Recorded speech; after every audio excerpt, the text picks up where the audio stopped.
Le Nouvel Esprit Public, Philippe Meyer, bonjour.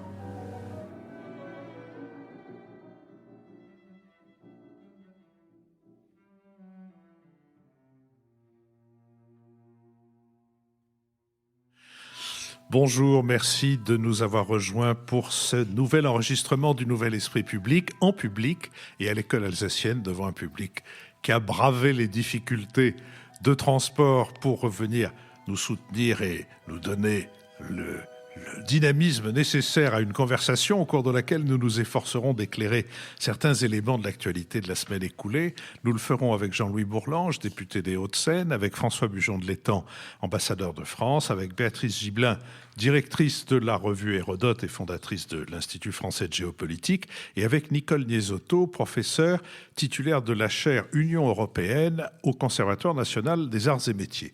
Notre prochaine émission, en public, à l'école alsacienne, aura lieu le dimanche 2 février et vous pouvez d'ores et déjà vous inscrire sur notre site. Comme ceux qui s'étaient inscrits le savent, nous avons dû malheureusement annuler l'enregistrement public sur Paris prévu demain au Théâtre Michel. Ce sont les conséquences de la grève et les dégâts collatéraux de cet important et durable mouvement social. Nous reprendrons ce projet plus tard, mais nous ne l'abandonnons en rien et je vous tiendrai au courant dans une prochaine lettre d'information et au micro. Nous sommes partenaires de l'hebdomadaire Le 1, qui est consacré cette semaine à Paris, ville admirable et admirée, écrit Le 1, et qui est de plus en plus ressenti comme impossible à vivre.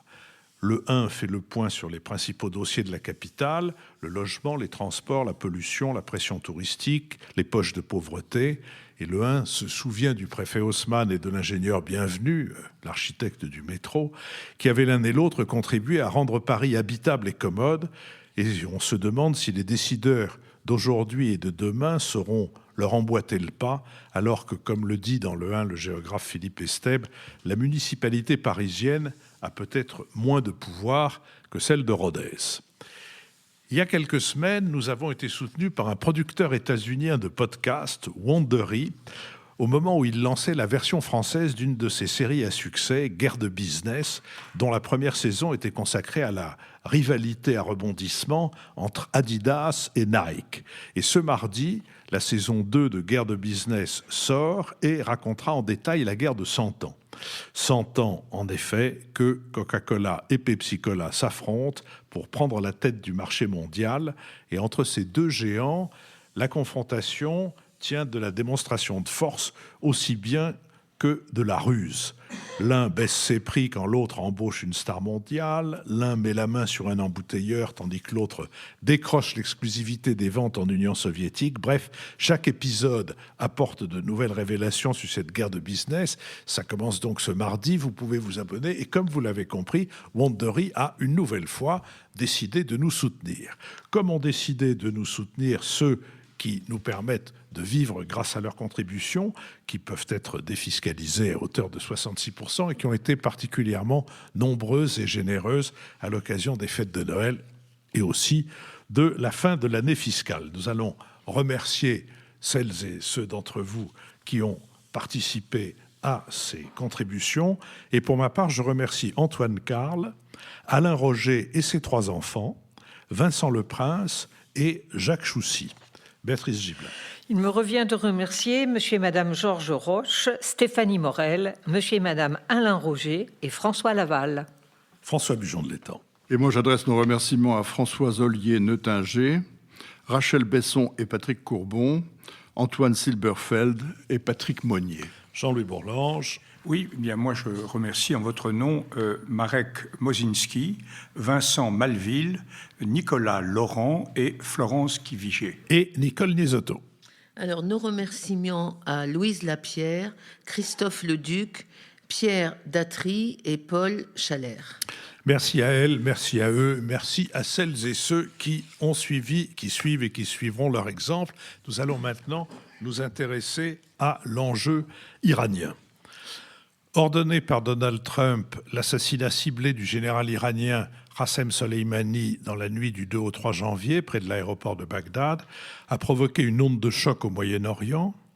Chef de la force Al-Quds des gardiens de la Révolution, architecte de l'expansion iranienne dans la région, le général Soleimani, 62 ans, était un héros national, considéré comme un terroriste par Washington et révéré dans son pays pour son rôle dans la lutte contre l'État islamique après 2014.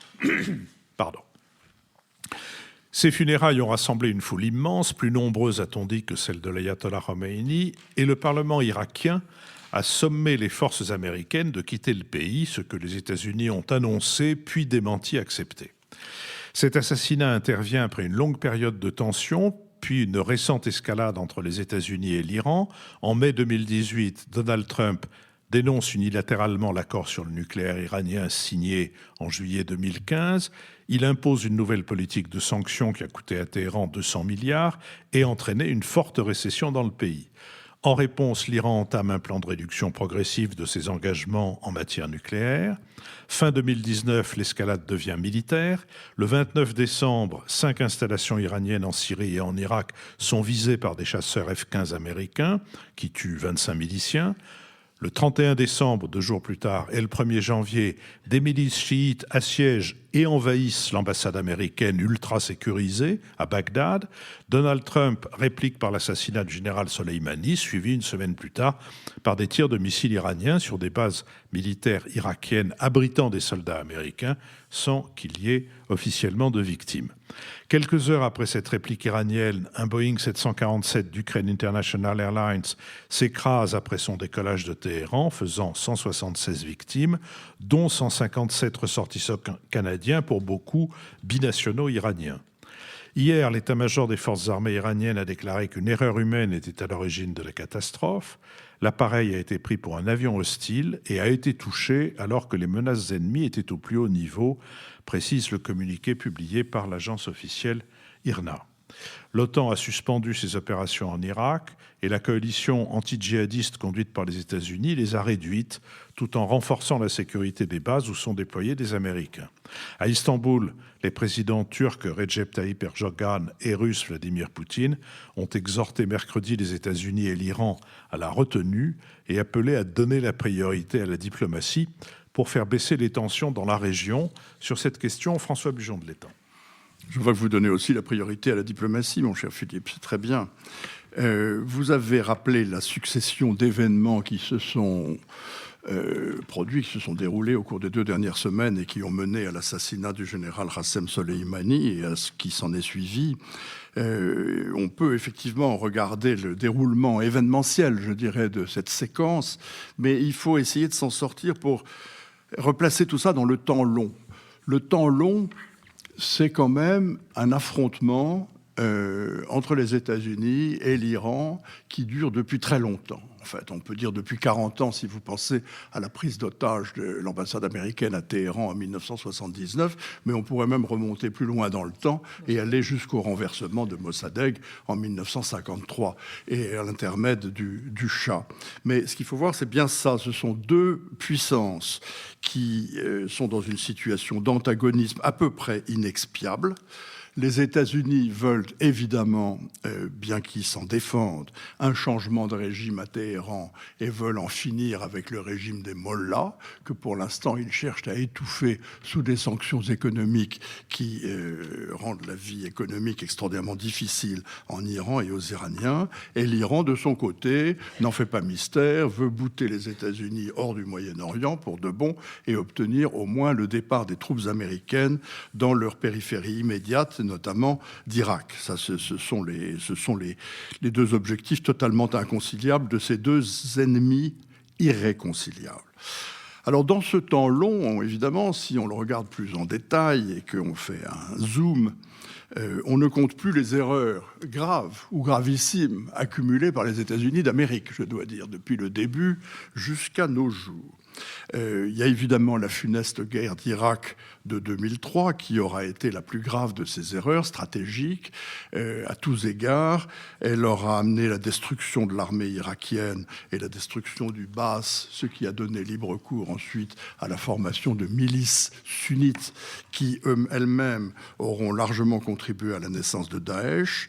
Elle a abouti à rayer les sunnites de la carte du pouvoir en Irak pour remettre le pouvoir aux chiites, qui sont bien entendu largement manipulés par l'Iran en dépit de fortes tendances nationalistes parmi les chiites irakiens.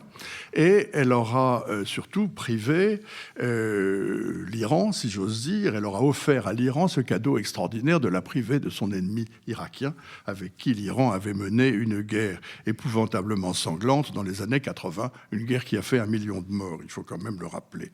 Donc, sur le plan géopolitique, la guerre d'Irak a eu des conséquences incalculables et a notamment supprimé un État tampon entre l'Arabie saoudite et l'Iran, qui sont évidemment les deux grands ennemis dans la région du Golfe, et a entraîné des conséquences dont nous ne cessons de payer les dividendes jusqu'à aujourd'hui.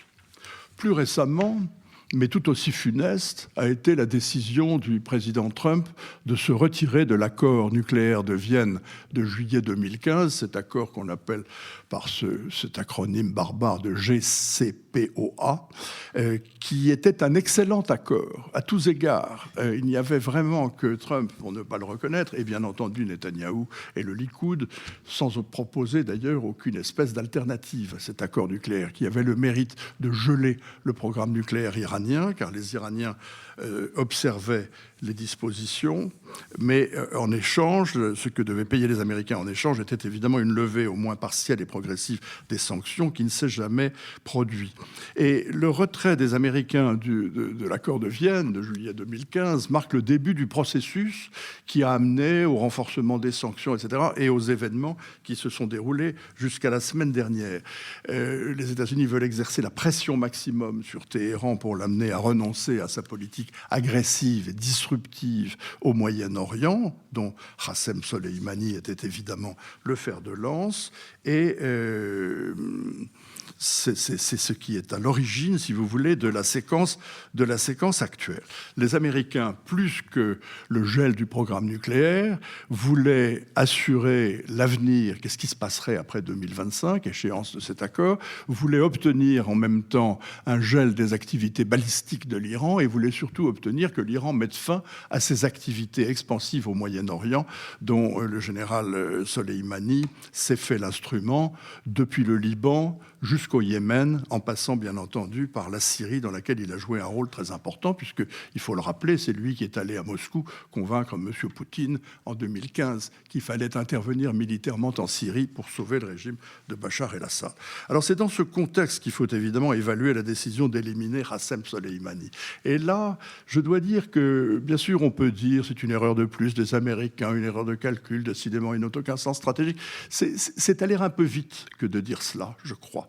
Car on peut comprendre aussi que chaque pays a des lignes rouges. Et pour les États-Unis, il y en avait manifestement une qui était de toucher à l'ambassade des États-Unis à Bagdad. Que les milices irakiennes manipulées par l'Iran se soient approchées et cassé le périmètre de sécurité et commencé à rappeler évidemment les fâcheux souvenirs de 1979. C'était une ligne rouge.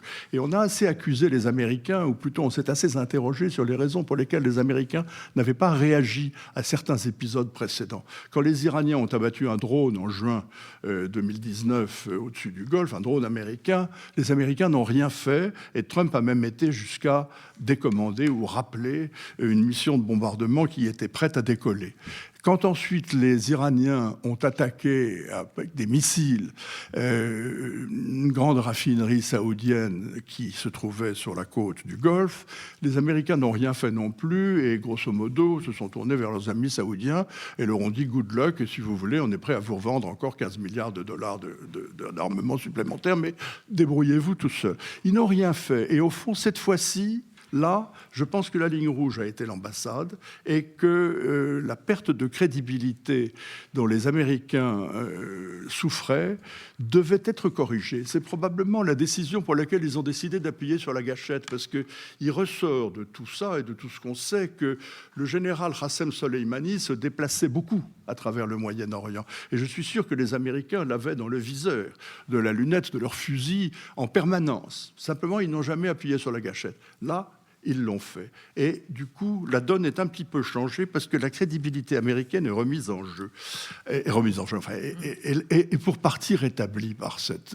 Est-ce que c'est une erreur ou pas? On peut en débattre, mais moi, je pense, je me fais presque l'avocat de la défense là-dessus. Alors, ensuite, reste à savoir ce qui va se passer. Et ce qui va se passer, je pense que nous allons en parler. Béatrice Gibelin. Oui, moi, on a tendance toujours à voir Trump comme étant un imbécile sur le plan de la diplomatie des relations internationales. Moi, je vous suivrai assez, François, sur l'idée que cette fois-ci, il n'a peut-être pas si mal joué que ça. Et que c'est l'Iran qui est en position, à mon avis, extrêmement difficile. Alors, ce qui est une donnée supplémentaire, c'est évidemment cet avion ukrainien qui a été abattu et qui a donc des conséquences extrêmement importantes, parce que l'armée iranienne et les autorités iraniennes ont d'abord dit mais non, c'est pas une erreur, c'est un incident technique. Puis il a bien fallu admettre que effectivement il y avait un missile qui avait descendu cet avion irakien. Or hier, les manifestations à Téhéran, mais pas seulement à Téhéran, ont été extrêmement nombreuses de l'ensemble de la population jeune, mais pas seulement jeune, criant très fortement « Khamenei, tu es un assassin »,« Khamenei, honte à toi », ce qui est tout à fait surprenant après ces démonstrations massives mises à la télé du soutien nationaliste iranien aux martyrs que représentait Soleimani. Et en fait, il fallait prendre juste un petit peu de temps pour voir exactement ce qu'il en était dans la population iranienne. Parce que la population iranienne n'en peut plus de ce régime de Mollah, et depuis très longtemps. Comme je le dis souvent, les Iraniennes, ce n'est pas un peuple religieux. Le vendredi, il y a même des mosquées qui restent fermées. Alors, il y a effectivement une partie de la population très croyante, mais une grande partie de la population ne l'est pas. Et ils souffrent depuis 40 ans de ce régime des mollahs. Et je pense que c'est extrêmement intéressant ce qui s'est passé hier dans ces manifestations où même des conservateurs se sont associés pour dénoncer le guide suprême et le traiter d'assassin. Il faut prendre la mesure de ce que ça peut représenter, sachant que en novembre de cette même année, les manifestations qui avaient eu ont été réprimées dans le sang, avec 1600 morts sans doute et des milliers de gens qui ont été prisonniers. Et qui était à la manœuvre pour cette répression? C'est Soleimani. Donc cet enthousiasme iranien pour soutenir cet éminent général, vous voyez comment il s'est retourné. Or c'est là où je trouve que le jeu américain, pour une fois sans doute, était très pertinent. Parce que aussi à Bagdad, il y avait, et pas seulement à Bagdad, mais à Bassora, dans des zones éminemment chiites, très majoritairement chiites sur le sud de l'Irak, des manifestations irakiennes, nationalistes, qui refusaient tant une présence américaine qu'une présence iranienne. Et y compris dans des villes très religieuses comme Najaf, qui sont des villes très contrôlées par l'Iran, une opposition déclarée, farouche, à une présence iranienne. Or, pour Soleimani, cette situation-là était extrêmement dangereuse. Donc, qu'est-ce qui lui restait à faire? Trouver le moyen de ressouder contre les États-Unis la population. C'est toujours le même système, trouver un bouc émissaire de façon à ressouder tout le monde. Or, là, c'est un peu ce qui s'est passé, mais quand on a manifesté beaucoup pour Soleimani, c'était quand même pas mal des milices iraniennes qui étaient à la manœuvre et qui ont ramené un certain nombre d'Irakiens pour manifester. Et c'est pour ça qu'il a dû monter en puissance, et ce que vous dites est très juste, oser attaquer dans la zone verte de Bagdad, oser attaquer l'ambassade. Et là, c'est la ligne rouge. Et le caractère de Trump, qui n'est pas celui d'Obama, qui, quand on a la ligne rouge, quand elle s'est passée en Syrie avec l'utilisation des gaz chimiques, et il avait dit si on les utilise, là j'interviendrai, et vous savez comme moi qu'il ne l'a pas fait, avec Trump ça a été fait. Et ce qui est très intéressant, c'est qu'ils ont tous hurlé « Ah, la vengeance, la vengeance, la vengeance, ils vont voir ». Mais qu'est-ce qu'on a vu? On a vu des missiles qui, comme par hasard, n'ont pas tué un Américain et n'ont même pas abîmé grand-chose. Bon, ça veut dire que les renseignements étaient très très précis et qu'on ne voulait surtout pas créer un incident majeur. Et il me semble, moi, qu'aujourd'hui, c'est la situation des Iraniens et des Mollahs qui est en grande difficulté, en très grande difficulté, dans la mesure où les alliés se rendent compte, leurs alliés se rendent compte qu'on ne peut pas compter sur eux, parce qu'au moment où il y a le feu au lac, ils ne sont pas là, et parce qu'ils ne peuvent pas l'être, parce que ces sanctions pèsent très lourdement, parce qu'ils n'ont plus les moyens, de fournir en armes, que ce soit le Hezbollah libanais ou les Houthis du Yémen, et les Irakiens sont maintenant conscients qu'ils sont avec une armée d'occupation, un pays qui les occupe et qui est l'Iran sur l'Irak. Or, les relations, comme vous l'avez rappelé, Irak-Iran, sont loin d'être bonnes. Donc, je crois qu'on est à un basculement et dommage pour les 174 morts essentiellement iraniens, de familles iraniennes au décollage, mais cet événement peut faire basculer et précipiter de façon beaucoup plus rapide qu'on ne le pense la situation iranienne aujourd'hui. Pour eux, l'ambassade des États-Unis à Bagdad, il y a tout ce que vous avez dit, notamment le rappel de ce qui s'est passé en 1979, à quoi on peut ajouter le fait que c'était un bâtiment ultra sécurisé et que les Irakiens, les milices aient pu pénétrer, presque aussi facilement dans ce bâtiment, est une humiliation qui s'ajoute à l'humiliation dont vous avez déjà parlé. Nicole Nesotto. Je vais apporter quelques nuances à cette analyse. D'abord sur les lignes rouges. Certes, les Américains ont des lignes rouges, qui étaient l'attaque de l'ambassade américaine, mais ce sont des lignes rouges qu'ils mettent face à un adversaire qu'ils n'arrêtent pas eux-mêmes d'exciter. Et là, je voudrais quand même enfoncer le clou. Si les Américains n'étaient pas sortis en mai 2018 de l'accord sur le nucléaire, nous serions tous en train de commercer avec l'Iran. Autrement dit, les réactions iraniennes aujourd'hui, l'escalade iranienne que l'on voit depuis le 2018, sont absolument décidées, déterminées par le retrait américain de cet accord. Et donc, il faut quand même rendre à César la responsabilité de César. Et c'est facile de mettre une ligne rouge quand on accuse son chien de la rage. Je trouve que là, vraiment... voilà. Deuxième point, je ne suis pas d'accord sur le fait que ça affaiblit le régime iranien. Je trouve qu'au contraire, s'il y a un vainqueur pour l'instant de cette crise de l'assassinat de Soleimani, c'est quand même le régime des Mollahs. Premièrement, parce que ils vont recréer un ennemi extérieur et que ça conforte la solidarité nationale. Quand même, l'Iran a un fort sentiment de fierté nationale. Et les manifestations que l'on a vues hier sont pas du tout la preuve que il y a de nouveau la contestation sociale qu'on avait vue en novembre. Je pense que le régime va refaire groupe, refaire corps contre l'ennemi américain. Deuxièmement, l'assassinat de Soleimani et le départ, ou en tout cas la restructuration des forces occidentales en Irak, eh bien, favorise Daesh. On a une coalition antiterroriste en Irak qui est à peu près de 6 000 hommes, 200 Français, 500 Britanniques, 5 000 Américains. Tout le monde se met un peu en arrière. Les Canadiens, les Italiens, il n'y a que les Français qui ont dit qu'ils n'allaient pas bouger. Mais le grand bénéficiaire de tout cela, c'est Daesh qui va de nouveau proliférer en Irak alors qu'il était jusqu'à maintenant très tenu. Troisièmement, sur l'Irak elle-même, on avait vu effectivement des mouvements anti-iraniens en Irak parce que la population en avait marre de la mainmise chiite sur le gouvernement. Mais là, ce que l'on voit, c'est au contraire une mobilisation de la population contre une agression américaine qui est contraire au droit international, l'assassinat du général en territoire étranger sans accord du Congrès américain. Et moi, je crains qu'on ait de nouveau une Irak ressoudée contre les Américains et non pas contre l'Iran. Et enfin, dernièrement, l'intervention américaine donne une puissance extraordinaire à l'axe Poutine-Erdogan, qui n'est pas quand même le meilleur allié des intérêts occidentaux et qui est quand même fortement, qui soutient fortement l'Iran. Donc moi, je serais très très nuancé sur le fait que l'Iran est affaibli et que la tactique américaine est payante. Et je voudrais ajouter un dernier point, c'est que la grande victime de cette intervention américaine et de l'assassinat l'assassinat du général Soleimani, ce sont quand même les Européens. Et là, je crois qu'il faudrait dire, on est vraiment...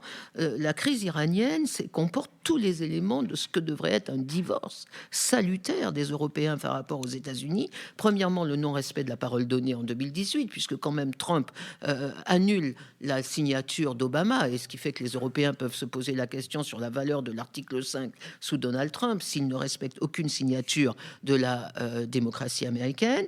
Deuxièmement, l'agressivité des Américains contre les intérêts économiques européens, avec l'extraterritorialité de la justice américaine qui interdit aux entreprises européennes de commencer à commercer comme l'accord le leur aurait permis avec l'Iran. Donc, on a un non-respect de la parole, une agressivité contre les intérêts économiques, une indifférence totale aux effets en retour de l'assassinat de Soleimani, parce que quand même, géographiquement, qui est en première ligne des éventuelles rétorsions terroristes iraniennes, ce sont beaucoup plus les Européens que les Américains, derrière leur océan. Et enfin, quatrièmement, le cynisme absolu, puisque Trump, à la fois, prétend réduire, voire détruire la menace iranienne qui ne menace essentiellement que les Européens, tout en jouant le néo-isolationnisme. Moi, je veux me retirer du Moyen-Orient, je veux rien faire, ne comptez pas sur moi pour vous aider. Il a failli retirer toutes ses troupes d'Irak, et puis on n'a pas très bien compris ce qui s'était passé, mais finalement, il les laisse. Après avoir retiré ses 3000 troupes de Syrie, qui a déclenché, comme on le sait, l'intervention turque contre les Kurdes. Donc, je trouve que cette intervention américaine, premièrement, est totalement perverse, c'est-à-dire c'est vraiment la femme qui veut noyer son chien l'accuse de la rage, et je m'étonne que les réactions des Européens soient tellement partiales en disant aux Iraniens arrêtez l'escalade, alors qu'il faudrait dire aux deux revenez les deux à la table de négociation et pas simplement l'Iran. Et deuxièmement, le régime des mollahs n'est pas aussi affaibli, au contraire, il peut faire une espèce de front national contre les agressions extérieures. Et enfin, les vraies victimes, ce sont les Européens. Jean-Louis Bourlanges. Oui, moi je suis effectivement un peu partagé entre ces deux thèses. Je crois que le problème que pose Donald Trump, c'est qu'il mène une politique qui, à première vue, est totalement absurde. Et quand on y réfléchit, c'est finalement un peu moins bête que ça en a l'air. C'est par exemple frappant dans le domaine économique, où il a fait exactement tout ce que les économistes les plus raisonnables disaient qu'il ne fallait pas faire. Pour l'instant, so far so good, ça marche, et ça marchera apparemment jusqu'à l'élection, qui est son objectif. Donc, il faut. Alors, on s'était tous un peu trompés, moi le premier d'ailleurs, en disant non mais ça va pas dans une phase de croissance énorme, gonfler les dépenses, faire tout, baisser les impôts alors qu'on est dans des riches, alors qu'on est dans une situation d'inégalité profonde. Tout ce qui apparaissait comme raisonnable chez des esprits européens été bafoué par Trump, et en même temps, on peut dire qu'il a quand même globalement gagné son pari sur ce plan-là. Et là, je crois qu'effectivement, je suis entièrement d'accord avec l'analyse que vous avez fait, qu'a fait notamment notre cher ambassadeur, c'est-à-dire que la rupture de l'accord était vraiment absurde. L'accord, c'était vraiment la seule chose qu'on pouvait faire. Ça reposait sur l'idée qu'on ne pouvait pas détruire durablement les installations nucléaires iraniennes. Ça, tout le monde le disait, à commencer par les chefs de l'armée israélienne, qui étaient extrêmement hostiles à toute forme d'intervention, en disant on peut retarder la nucléarisation de la défense iranienne, on ne peut pas l'arrêter. Deuxièmement, on se disait que des mesures violentes devaient renforcer le pouvoir des mollahs, ce que vient de dire Nicole. Et troisièmement, que quand on s'engageait dans un processus de libéralisation des échanges, ça ne pouvait qu'affaiblir le camp. C'est exactement ce qui s'est passé avec l'Union soviétique. On a commencé à développer des échanges économiques et commerciaux, et ça a profondément affaibli le leadership idéologique du Parti communiste de l'Union soviétique. Donc c'était vraiment très logique. C'était la seule option raisonnable. Alors, Trump a fait quelque chose qui nous est apparu comme totalement déraisonnable, mais là où il a une logique qui n'est pas la nôtre, et je suis entièrement d'accord avec Nicole quand elle dit que nous sommes les cocus de l'affaire, nous sommes les grands perdants de l'affaire. Mais il dit, puisque je joue la confrontation, jouons-la clairement. Et moi, Américain, j'ai une supériorité militaire absolument indiscutable, je peux donc faire peur. Et donc, il assume d'être le grand méchant. Alors, ça implique effectivement que toute la rue arabe et toute la rue islamique se dresse contre le grand Satan américain, mais il s'en fiche, parce que précisément, il n'est pas concerné par ce qui se passe au Moyen-Orient en tant que tel. Il n'a pas besoin il constate qu'en revanche, il impressionne les dirigeants. Et le fait que ce crime ait été commis par un drone est très intéressant. Parce que, il y a une chose dont je suis sûr, c'est que les dirigeants n'aiment pas être menacés personnellement. Et les menaces de tribunal international, ça marche pas très fort.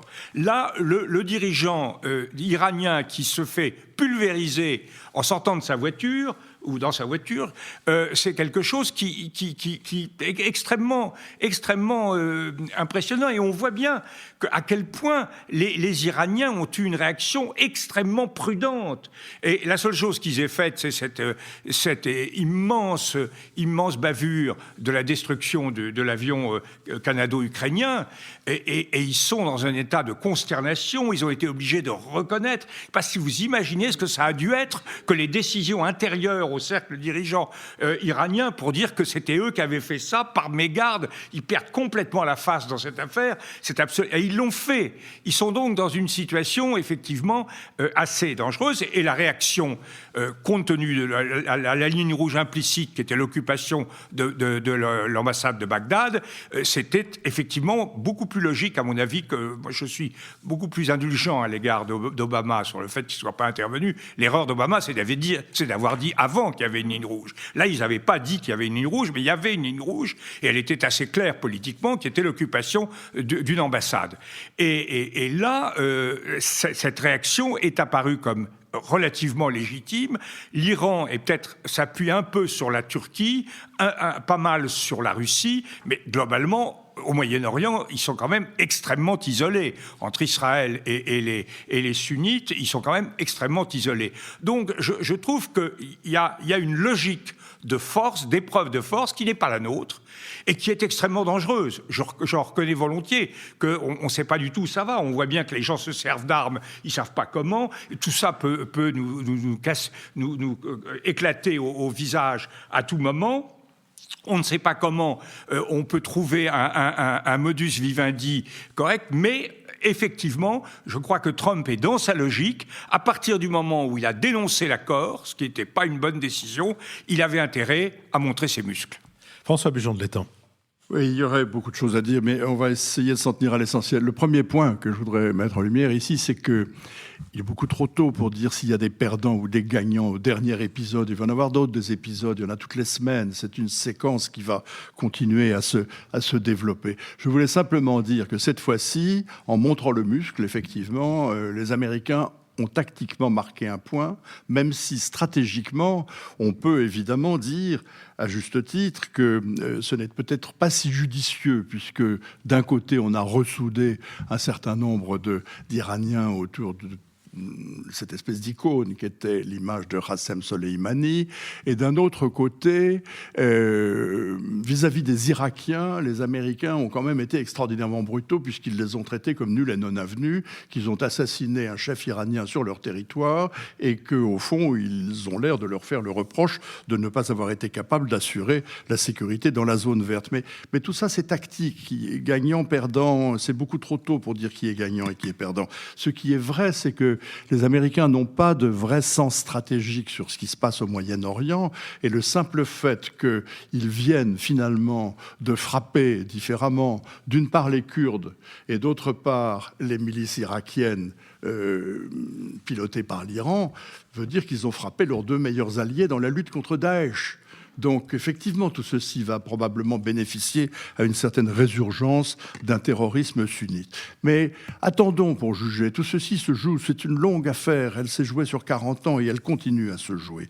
Je ne sais pas ce qui va se passer. Ce qui va se passer, c'est probablement que les uns comme les autres, Américains comme Iraniens, ont une certaine conscience du terrible danger que peut représenter l'autre et que dans ces conditions, ils vont chercher à brider leurs propres initiatives. Moi, je m'attendrais pour ma part à une poursuite des affrontements, mais d'affrontements contrôlés, d'affrontements assez restreints et probablement pas à un embrasement général. Cela dit, la malheureuse bavure tragique du vol ukrainien montre bien qu'à tout moment, un dérapage est possible.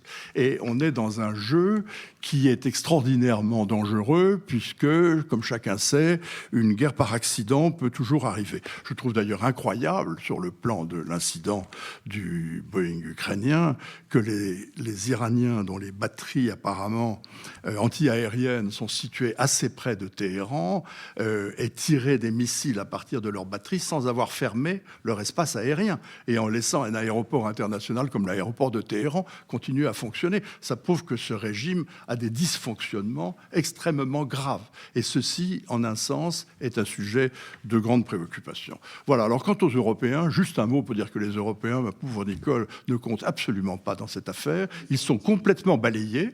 Ils sont victimes, oui, mais ils sont balayés. Tous les gens qui étaient partisans de l'accord de juillet 2015 et qui étaient des gens raisonnables, qui voulaient lutter contre la prolifération au Moyen-Orient, sont victimes et sont balayés. Alors, les Russes, c'est beaucoup moins clair parce que les Russes soutiennent les Iraniens, mais comme la corde soutient le pendu, car en réalité, ils n'ont absolument aucune envie de voir une prolifération nucléaire de la part de l'Iran qui va déchaîner probablement une course à la prolifération nucléaire dans l'ensemble du Golfe. Donc il ne faut pas penser que les Russes vont être du côté des Iraniens. Ils le sont tactiquement en Syrie parce que ça les arrange, mais il y a des limites à cet accord. Et quant aux Européens, ils peuvent toujours préconiser, comme ils le font très pudiquement, la retenue. Ça n'intéresse absolument personne. Béatrice Gibert. Je ne nie absolument pas les conséquences compliquées qu'il peut y avoir pour l'Europe, Nicole. Mais ce qu'il ne faut pas nier non plus, c'est que, regarde, Beyrouth, on a des manifestations nombreuses qui durent vraiment dans le temps, contre la corruption, voulant mettre de l'ordre dans l'État. À Bagdad, c'est pareil. C'est des manifestations contre la corruption, contre des États extrêmement faibles et qui n'assurent pas leurs fonctions régaliennes.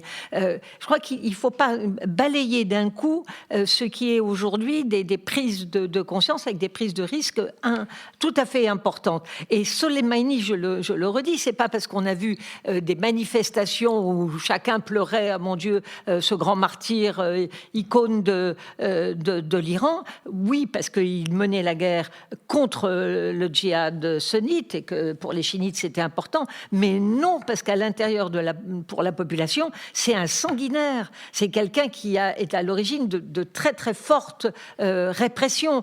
Donc les réactions qu'il y a eu et contre le guide suprême qui était très très proche de Soleimani, Khamenei et Soleimani, c'était deux très très proches, et pouvoir dire publiquement sans qu'il y ait eu répression tout de suite, c'est pas rien. Khamenei, guide suprême, assassin, meurtrier, ça ne s'était jamais dit, jamais fait. Donc je ne suis pas sûre que ça va suffire, mais on est véritablement là, dans un moment qui est un moment, de mon point de vue, extrêmement important. On n'a jamais été à ce degré-là, et d'un peuple qui n'en peut plus. Nicole Nisotto. Oui, le peuple, il n'en peut plus de ce régime, mais il n'en peut plus aussi des conséquences des sanctions qui ont rendu la vie quotidienne absolument impossible et dramatique à cause du retrait américain de l'accord de 2018. Encore une fois, si on était dans l'accord, on aurait levé les sanctions, l'Iran aurait pu réintégrer le commerce international et la vie quotidienne à Téhéran aurait été plus facile. Mais c'est pas ça que je voulais dire. Je veux dire 2 points. Premièrement, à François, sur l'Europe. Oui, les Européens sont absents, ce que je suis la première à regretter, mais ils sont quand même victimes de leurs meilleurs alliés. Autrement dit, on pourrait quand même commencer à se poser la question, qu'est-ce que c'est que cette alliance occidentale où le protecteur, ou la puissance qui est censée être la puissance protectrice, est aussi la puissance qui vous rend victime de ces agissements au Moyen-Orient. Je crois que là, on a atteint un point quand même extrêmement important. Les Européens sont victimes de la politique américaine et non pas des régimes des mollahs, etc. Et deuxièmement, sur la contestation sociale, oui, Je crois qu'aujourd'hui, ce qui est intéressant, c'est qu'on a deux mouvements qui expliquent aujourd'hui le système international. On a les logiques géopolitiques traditionnelles. Et là, tout ce que vous avez dit sur l'affrontement entre les États-Unis et l'Iran depuis 50 ans, ou l'affrontement entre Israël, l'Iran, les Saoudiens, Israël, les États-Unis, contre l'Iran, les Russes et la Turquie, tout ça est vrai. Mais on a aussi dans cette mondialisation quelque chose de très nouveau, c'est qu'à ces mouvements géopolitiques, il y a les mouvements de fracture sociale. Et on le voit partout. On le voit en Amérique latine, on le voit au Maghreb, on le voit effectivement au Liban, on le voit même en France, d'ailleurs, pour d'autres raisons. Et la vraie question aujourd'hui, c'est de savoir qui va l'emporter. Est-ce que les logiques géopolitiques vont être plus fortes que les logiques de fracture sociale? Moi, je crains que ce qu'on voit au Liban, et qui est effectivement très encourageant, et ce qu'on voit, les manifestations dont vous parliez hier en Iran, qui sont très encourageantes sur comment dire, la conscience politique de ces populations. Moi, je crains, encore une fois, qu'il se passe au Liban et en Iran ce qui s'est passé avec les printemps arabes en 2011, c'est-à-dire finalement comment dit-on, le fait d'être exténué, une extrême fatigue et la récupération de ces mouvements par des régimes encore plus autoritaires que les régimes précédents. Et donc, je crois qu'il faut tenir compte de ces deux mouvements. Il y a une logique géopolitique, une logique sociale, mais je ne suis pas convaincu que c'est celle-ci qui gagnera. Oui, une observation et une question. L'observation, c'est sur les Européens. Je pense que c'est évidemment tragique de voir à quel point l'Europe est actuellement, l'Union européenne, les grandes puissances européennes de l'Europe de l'Ouest sont aux abonnés absents dans cette affaire. C'est tout à fait... Et alors, on se dit, on a quand même été victime de manœuvres extrêmement préjudiciable de la part des États-Unis. La dernière en date étant, par exemple, le fait que l'attitude de Trump vis-à-vis de l'OMC fait que si Airbus va être frappé d'amende par le tribunal, a été frappé d'amende par le tribunal commercial, par l'arbitrage. En revanche, Boeing y échappera parce que les Américains ont décidé de geler tout le processus d'action de l'OMC. Et donc, on va avoir une discrimination importante. Ça suit les problèmes des banques, ça suit les problèmes de Paribas, ça suit les problèmes de l'impossibilité où nous sommes de commercer avec l'Iran. Tout ça est profondément humiliant. C'est une politique que nous n'avons pas voulu, la politique américaine. Ce sont eux qui ont dénoncé les accords et nous subissons cela. Mais moi, ce qui me frappe, alors on dit à ce moment-là, il faut faire quelque chose. Il faut faire quelque chose d'autonome, il faut faire quelque chose d'européen. Et à ce moment-là, surgit notamment deux questions. Est-ce qu'on affirme une politique de défense européenne en dehors de l'OTAN ou dans l'OTAN? Et alors, tout le monde a raison ou tout le monde a tort, car il n'y a pas de possibilité de politique européenne en dehors de l'OTAN. Nos alliés n'en veulent pas, et il n'y a pas de possibilité d'affirmation d'une véritable autonomie européenne dans l'OTAN. Donc on est vraiment dans une situation terrible, et nous sommes pour très longtemps, moi j'ai vu des parlementaires néerlandais la semaine dernière qui sont venus en délégation, c'est impressionnant à quel point le débat est totalement bloqué, ils restent attachés au canon de la guerre froide alors qu'ils savent très bien que ça ne fonctionne plus du tout comme ça. Et ça c'est l'observation, c'est nous qui sommes incapables de réagir d'abord avant toute chose. Et deuxièmement, la question qu'on peut se poser, c'est traditionnellement, on considère qu'une politique de strangulation économique d'un pays ennemi, c'est-à-dire la politique que mènent les États-Unis vis-à-vis de l'Iran, traditionnellement, ça affaiblit, ça ruine le peuple, ça cause d'immenses souffrances au peuple, et que ça épargne les dirigeants, et donc que ce n'est pas bon. C'est ce que je disais tout à l'heure. Mais là, est-ce qu'on n'est pas dans une situation, je crois que Béatrice évoquait cette perspective, où ça, non seulement ça met le peuple iranien en situation difficile, ce qui est horrifique, mais ça met aussi les capacités d'action internationale, notamment militaire, de l'Iran en difficulté. Est-ce que ça ne réduit pas quand même assez sensiblement la capacité de nuisance au Liban, en Syrie, de l'Iran? Est-ce qu'au bout du compte, on n'a pas quand même un régime qui, même sur le plan international, est plus aux abois qu'on ne l'imaginait. Oui. François Bujon de l'Étang. Oui, je pense que Jean-Louis, comme toujours, pose des bonnes questions. C'est vrai, les peuples souffrent. Le peuple iranien souffre, il n'y a absolument aucun doute là-dessus. Le peuple irakien souffre depuis 40 ans. Le peuple irakien souffre depuis la funeste guerre décidée par Saddam Hussein contre l'Iran, depuis la guerre du Golfe, depuis les sanctions imposées par tous les pays occidentaux contre l'Irak pendant toutes les années 90, on l'a oublié. Ça fait 40 ans que le peuple irakien souffre et est littéralement réduit à cuillat par les affrontements géopolitiques qui se déroulent sur son sol. Tout ça est sûr. Mais les autres questions qui se posent dépassent le cadre du Moyen-Orient. Oui, bien sûr que les Américains jouent contre les intérêts de l'Europe dans beaucoup de choses. Nous étions contre, d'ailleurs, la plupart de leurs initiatives. Nous étions contre le déclenchement de la guerre du Golfe en 2003. Nous étions pour le respect de l'accord de juillet 2015 du JCPOA et tout à fait contre la décision en mai 2018 de M. Trump d'en sortir. Nous n'avons pas cessé de nous prononcer contre. Oui, bien sûr, nous sommes victimes de la politique extraterritoriale et des sanctions imposées par les... C'est sûr. Et alors ? Et qu'est-ce qu'on peut faire ?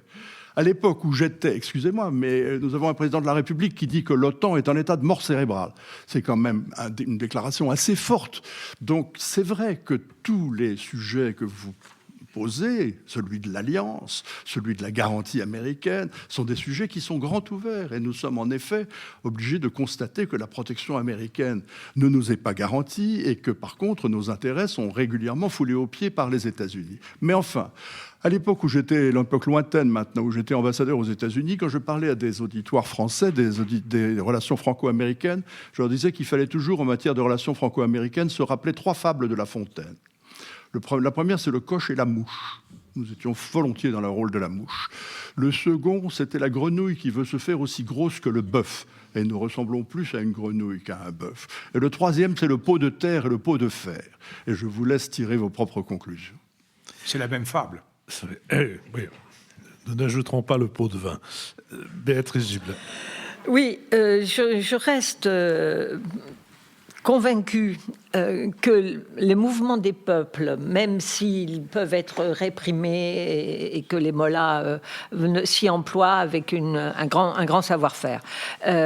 Mais ce qui s'est passé dans ces événements-là, en particulier après avoir dit qu'il y allait y avoir une vengeance terrible, et en fait, et heureusement, la riposte iranienne a été plus que mesurée, prouve bien qu'ils ne sont pas du tout en situation, et ils le savent, d'un rapport de force qui leur permette de mener la guerre. Ils ne sortent pas de l'affaire du Yémen, ils ne sortent pas de la situation irakienne, ils ne sortent même pas non plus de la situation syrienne. Donc on est bien dans un moment où je reste convaincu que l'armée iranienne n'est pas aussi puissante et aussi forte qu'elle voudrait l'être. Alors il y en a 2 d'armées, il y a l'armée des Pasdaran et il y a l'armée iranienne. Sur les Pasdaran, c'est celle de Soleimani, c'est eux effectivement qui avaient le maximum d'armement et peut-être de compétences. Mais franchement, aujourd'hui, je ne les vois pas en situation... on les voyait en situation d'impérialisme iranien sur l'ensemble du Moyen-Orient, ce fameux arc chiite, etc. Je pense que c'est qu'on se racontait une puissance iranienne importante sur l'ensemble du Moyen-Orient. Je ne pense pas... je n'ai jamais cru en l'arc chiite pour ma part, et je ne pense pas du tout qu'on en soit là. Et vraiment, j'ai la conviction que cette réaction si rapide, samedi après-midi, peu de temps après la reconnaissance de l'erreur iranienne, de l'armée iranienne, avec, la violence des cris sans répression immédiate, est un signe, je le maintiens, qui est extrêmement intéressant. Seulement les mollahs n'ont aucun endroit autre aller, et c'est vrai qu'ils vont tout faire pour rester au pouvoir et continuer à s'enrichir. Nicole Niezotto. Oui, 2 choses. D'abord sur l'affaiblissement de l'armée iranienne. Bon, moi, je ne sais pas. On ne sait pas exactement. D'ailleurs, sur la guerre au Yémen, je rappelle que c'est pas eux qui ont commencé la guerre au Yémen. Ce sont les Saoudiens, quand même, qui ont lancé c'est MBS qui a décidé de la guerre. Et les Iraniens se sont mis dedans pour soutenir une partie, une partie de l'opposition chiite yéménite, premièrement. Mais deuxièmement, donc je ne sais pas quel est l'état des forces de l'armée iranienne, ou alors il faut admettre qu'on est victime depuis une dizaine d'années d'une intoxication de la part des services de renseignement américains qui nous décrivent et l'armée iranienne et les forces des Pasdaran et les chiites et les forces du Hezbollah comme étant la plus forte armée de la région. Mais en tout cas, ce qui me paraît évident, c'est que plus les Iraniens se sentiront attaqués de l'extérieur et de l'intérieur, plus le régime va se durcir. Et c'est exactement le contraire de ce que voudrait Donald Trump. Ce que veut Donald Trump, c'est un régime change, c'est remplacer le régime des mollahs. Et la conséquence de politique intérieure de son attitude va être exactement le contraire. Pour l'instant, tout le monde s'accorde à dire que parmi l'ensemble des régimes durs, des régimes autoritaires du Moyen-Orient, c'est quand même en Iran où les femmes sont les moins asservies, les plus libres de travailler. Bon, elles mettent parfois un petit foulard Hermès quand elles peuvent, etc. Si, il y a vraiment une beaucoup plus grande liberté des femmes en Iran qu'il n'y a en Arabie Saoudite, le grand allié des Américains.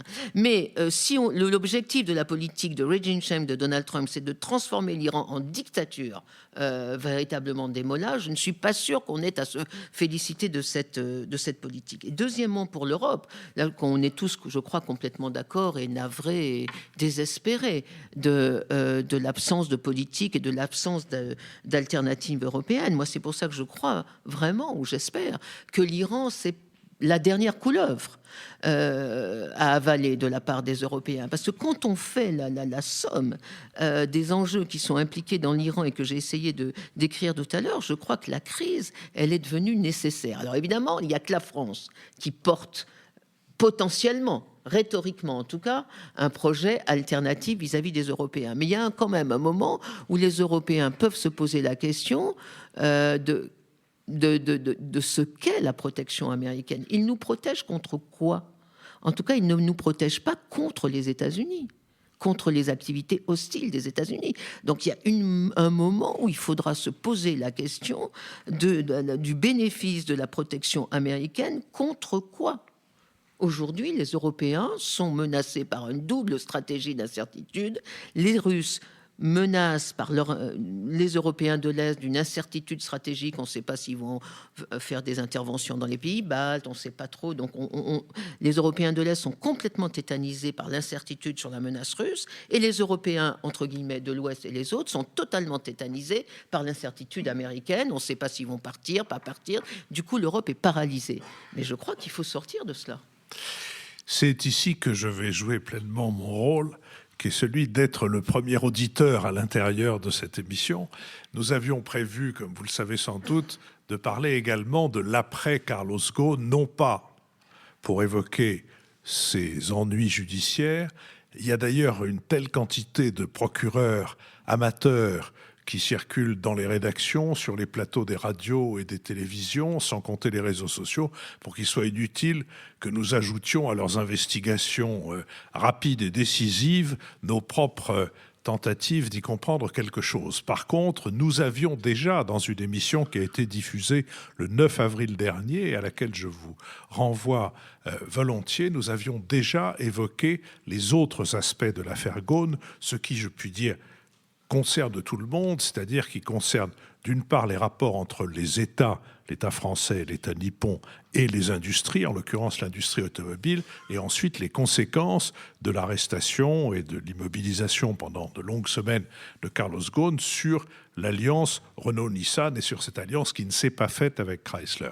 C'est là-dessus que je souhaitais que nous nous exprimions dans notre conversation, mais comme je le dis tout à l'heure, mon rôle est d'être le premier auditeur à l'intérieur, d'être à la fois le muet du sérail et le premier auditeur à l'intérieur de cette émission, c'est-à-dire quand je sens qu'une conversation a besoin d'être conduite plus loin que ce que le chronomètre m'indique, j'essaye de faire en sorte qu'elle puisse y aller. C'est ce qui vient de se passer.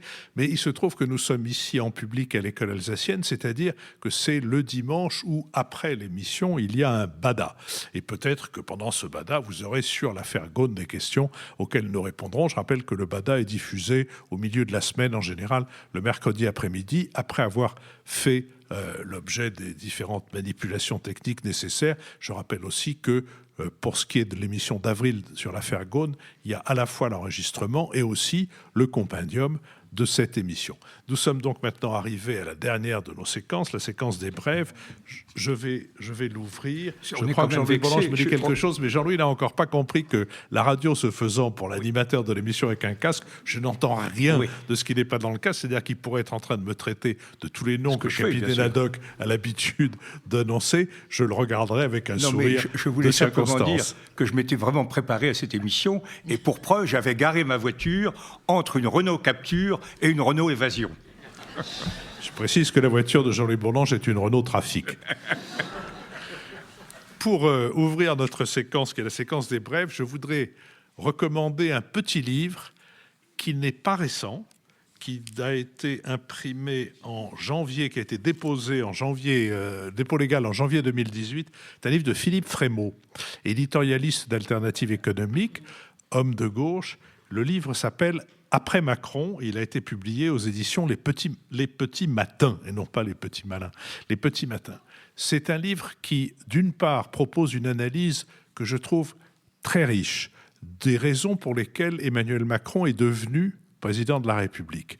Et c'est un livre qui ensuite se pose les questions des limites de ces raisons, des limites de ces forces qui ont poussé Emmanuel Macron jusqu'à la présidence de la République, et qui essaye de réfléchir aux conditions nécessaires pour qu'il réexiste ce qu'on appelle une gauche de gouvernement.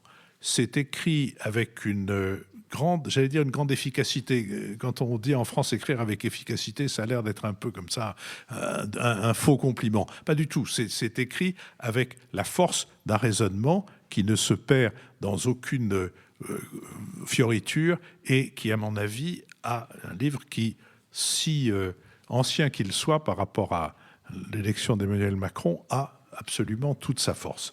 Béatrice Gibelin. Moi, c'est un livre publié par Marc-Antoine Pérouse de Monclos, dont j'ai déjà signalé un ouvrage ici, qui s'appelle « Une guerre perdue, la France au Sahel ».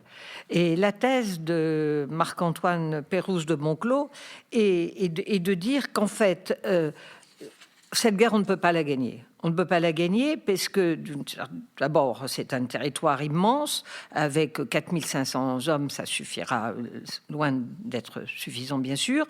Et que les armées locales sont dans un tel état d'incompétence, de corruption, avec des États qui sont peut-être encore plus corrompus que les armées, fait que c'est absolument impossible de réussir à calmer les jeux. Et cet engagement militaire, il en a une grande conviction, même s'il reconnaît qu'il y a des engagements militaires dans des opérations extérieures, en particulier quand ça a été sur la République centrafricaine ou dans l'Iturie ou des choses comme ça, peut être parfois efficace, mais là il est persuadé que non, et sa démonstration est importante. Cet engagement militaire est inadapté. Pour lui, il entretient le conflit à cause des exactions commises par les armées locales, justement, par les armées africaines, équipés et formés par l'armée française, mais qui n'arrivent pas à les améliorer suffisamment, et qui génèrent elles-mêmes, par leurs exactions, un terrorisme pour une population qui, au départ, n'est pas forcément tentée par le djihadisme, mais qui, devant cette situation absolument insupportable, eh bien, se tourne très souvent par ceux qui représentent, au fond, la meilleure sécurité pour eux. François Bujon de l'Étang. Moi, je trouve qu'il faut se distraire de la dureté des temps. Et je me suis distrait pour ma part en lisant le livre de Laurent Binet, qui publié chez Grasset, qui s'appelle « Civilisation », avec un Z, et qui a été couronné par le Grand Prix du roman de l'Académie française. C'est un livre très distrayant, c'est ce qu'on appelle une uchronie. Une uchronie, c'est vraiment une réécriture de l'histoire. Ça consiste à essayer de voir ce qui se serait passé si ce qui s'est passé ne s'était pas passé, ou plus exactement, si ce qui ne s'est pas passé s'était passé. Vous me suivez, je suis clair, j'espère. L'idée vous pouvez le faire à l'envers. Oui, absolument. L'idée de base de ce livre consiste à dire qu'en réalité, si les Indiens d'Amérique avaient disposé de la métallurgie, du fer et du cheval à l'époque où les Européens sont arrivés, le cours de l'histoire eût changé. Et il part de l'idée que des Vikings découvre l'Amérique et arrive avec un drakkar dans lequel il y a quelques chevaux qui s'acclimatent et qui s'installent et aident en outre des Indiens plutôt bienveillants à traiter le fer qu'ils trouvent dans la tourbe. Moyennant quoi, quand Christophe Colomb arrive, il est accueilli par des Indiens hostiles qui sont montés sur des chevaux et qui lui tirent des flèches qui ont des pointes en fer. Moyennant quoi, Colomb ne découvre pas l'Amérique, il se plante, il n'arrive pas à rentrer chez lui, et ce sont les Indiens qui, au contraire, après avoir remis ces navires plus ou moins échoués en état, découvrent l'Europe. Et Atahualpa, le chef des Incas, arrive au Portugal juste après le tremblement de terre de Lisbonne, pousse jusqu'en Espagne, détruit l'Inquisition, fait Charles Quint prisonnier et commence une extraordinaire expansion qui s'aggrave ensuite lorsque les Mexicains, pour le coup de Cuauhtémoc, arrivent en France pendant le règne de François Ier. Le livre est tout à fait distrayant, je vous assure, et vous fait mesurer le fait que ce qui s'est passé aurait pu ne pas se passer, et que ce qui ne s'est pas passé aurait pu se passer. Je l'ai fait à l'envers. Et réciproquement. L'école des autos.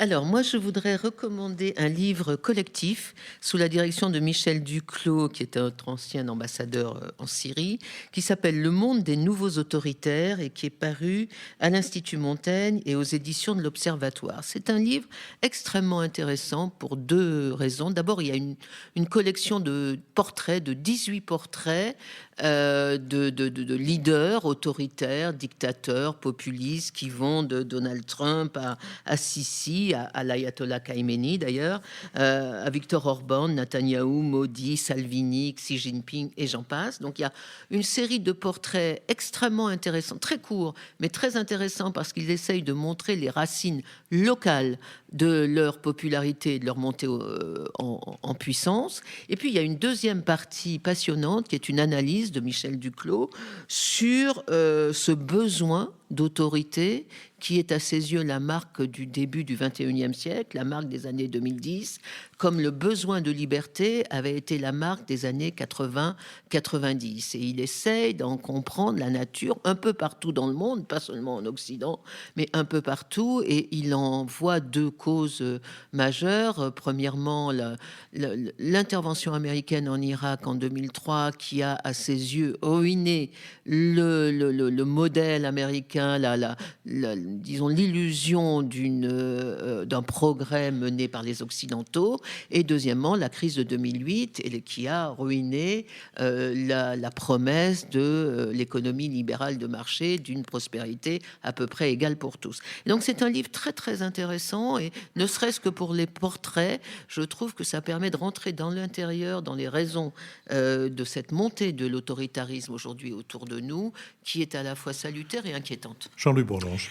Moi, effectivement, je vais donner aussi comme lecture un livre qui vraiment n'est pas optimiste, mais qui est une sorte de fantastique chose. Alors je le brandis, c'est un livre énorme qui fait 956 pages, écrit tout petit, qui est le livre écrit par Jean Lopez et Lacha Okmezuri, Barbarossa, 1941, la guerre absolue, c'est-à-dire les 6 mois de guerre, d'invasion de la Russie soviétique par la Wehrmacht. C'est décrit comme le semestre le plus létal de toute l'histoire de l'humanité. 5 millions de morts.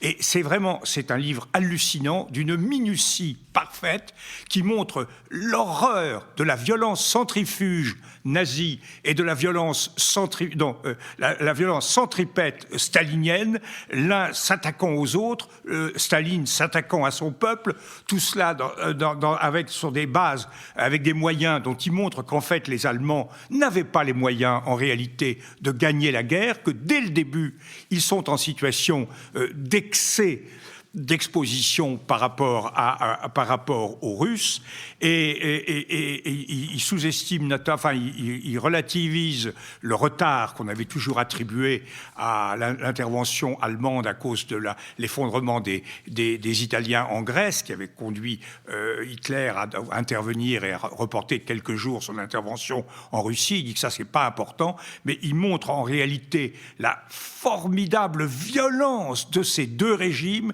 des projets complètement déments de la part des nazis, des projets, une gestion du peuple soviétique complètement impressionnante. C'est vraiment l'horreur. Moi, j'avais plutôt le sentiment que la guerre avait été perdue par les nazis quelque part entre Stalingrad et surtout Koursk en juillet 1943. Là, on montre bien que toute la défaite était déjà inscrite dans les 6 premiers mois de guerre. C'est un livre hallucinant qu'il faut lire. Tout ce qui concerne la guerre à l'Est, c'est quelque chose qu'on découvre, les bienveillantes, etc. Et on est vraiment saisi par cette violence, alors que nous avons toujours considéré que la guerre, c'était l'Ouest, et l'Ouest, c'était de la roupie de Sansonnet à côté de l'Est. Un dernier mot sur les choses qu'on peut consulter. Le site Morning Consult fait état d'un sondage qui a été fait auprès d'un échantillon représentatif des électeurs américains et qui en a demandé sur une carte du monde de situer l'Iran. 23% ont situé l'Iran à la place que l'Iran occupe. Les autres, c'est plus distrayant. Il y en a un certain nombre qui situent l'Iran aux États-Unis, plutôt dans la Bible Belt. Quelques-uns, d'ailleurs, remontent jusqu'au Canada et jusqu'en Alaska. Après, ça descend loin, ça descend en Afrique, ça va jusqu'à Madagascar. Mais il y a aussi beaucoup de sondés qui ont situé l'Iran en Europe. L'Europe, c'est plutôt autour entre la Roumanie, la Grèce, le sud de la Pologne, etc. Un tout petit peu en Italie, beaucoup dans tous les pays d'Afrique. Et en France, l'Iran est situé, curieusement, quelque part un peu en dessous du Mont-Saint-Michel, pour certains, et pour d'autres, dans une région que j'ai identifiée. Alors, la carte de Morning Consult n'est pas absolument précise, mais je pense que c'est le Cantal. Ou, à la rigueur, le nord de l'Aveyron, mais je n'en suis pas sûr. En tout cas, le site, c'est morningconsult.com et je vous recommande de jeter un œil à cette magnifique, chère Béatrice, fantaisie géographique, car quelquefois, il faut bien reconnaître, la géographie a besoin de fantaisie. Merci à tous ceux grâce à qui nous avons réalisé cette émission. Merci d'abord à l'École alsacienne, qui nous a une fois de plus généreusement accueillis. Merci à Nicolas Tourneau, qui fait vivre notre site, à Benoît Carré, qui assure le compendium de nos conversations. Sophie Jacquin et Olivier Magloire ont contribué à la préparation de cette émission, Laurie Galligani et Christian Saury à son enregistrement. C'est Julien Neuville et Nouvelles Écoutes qui nous produisent. N'oubliez pas que Wandery nous a soutenus et que si vous vous intéressez aux détails de la guerre de 100 ans entre Coca et Pepsi, vous pouvez dès mardi en apprendre beaucoup. Et enfin, n'oubliez pas que un don de 30 € par mois défiscalisé ne vous en coûte que 10. Merci et à tout de suite pour le Bada. À tout de suite à ceux qui sont là et à mercredi pour les autres.